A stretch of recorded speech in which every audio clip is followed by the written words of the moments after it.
Okay, so the next task is to create a user control and use that as the data template. So we'll rip out everything that we did here, and actually in the process we'll fix it and make it look better, right? So to get started here, let's go ahead and select the project and then go over to the project menu and select add new item, and we want to choose a user control, and we're going to call this the news item control. You can call it anything you want. News item control. Good. All right, and inside of the news item control, for the most part, I'm just going to grab everything out that I did here. So the grid, Control X, and paste it over the grid in the news item control.xaml. So that's one of the first steps that we'll need to take. The next thing that we'll need to do is to reference that control. So let's go ahead, and I think what we do here is just local news item control, right? All right. Then I think what we're going to have to do in order to continue to use the X bind is we have to make some changes to this. So first of all, let me go to the code behind for the news item control. And you remember there were two things that we needed to do here. First of all, we need to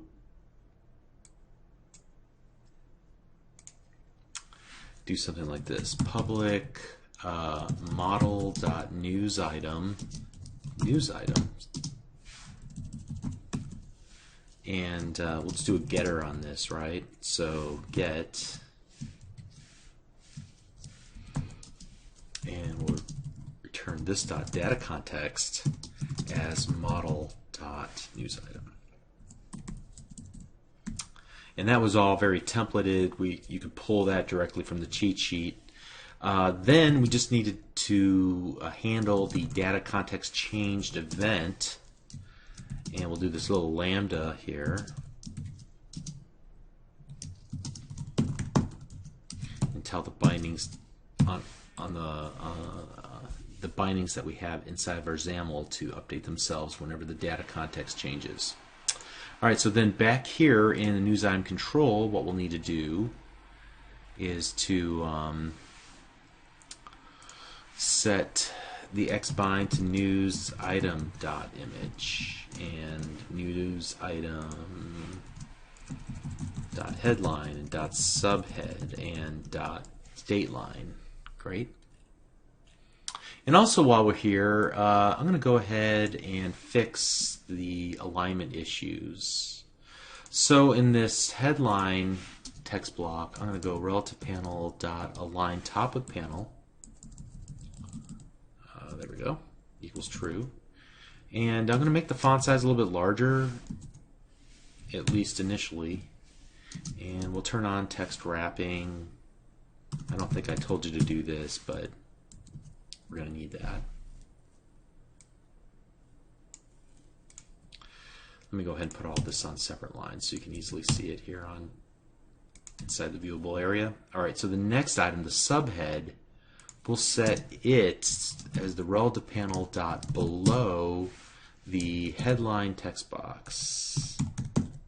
Oh, I didn't give this a name. So let's give that the name. Headline text box. So we should be able to do this now. Great.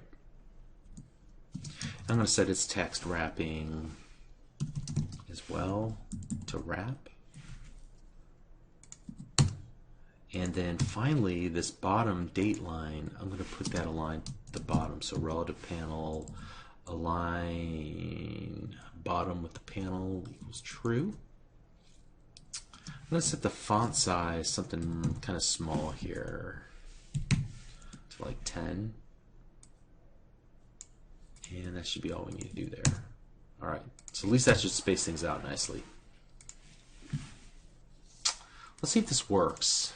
If I've forgotten a step in this process. I forgot something. Oh, yeah. Okay. So I forgot a end of line statement. This is kind of an odd line of code to write. It's all in one line. We're used to seeing things on different lines, so I'll forgive myself if you do. Yeah, hey, it works. And just out of curiosity, I'm going to do something here.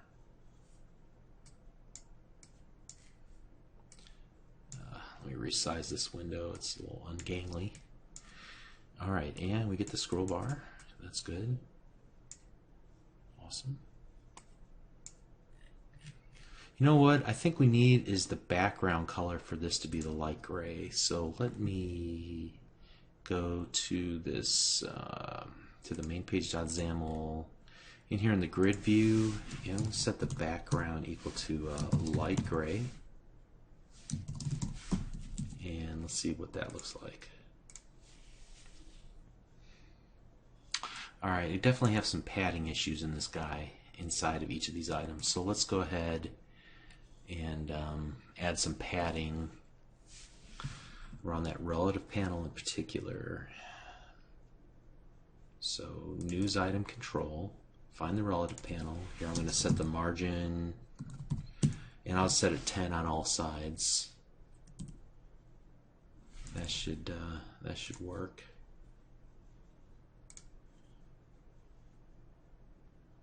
That's a little bit better. Okay. I like where we're going with this.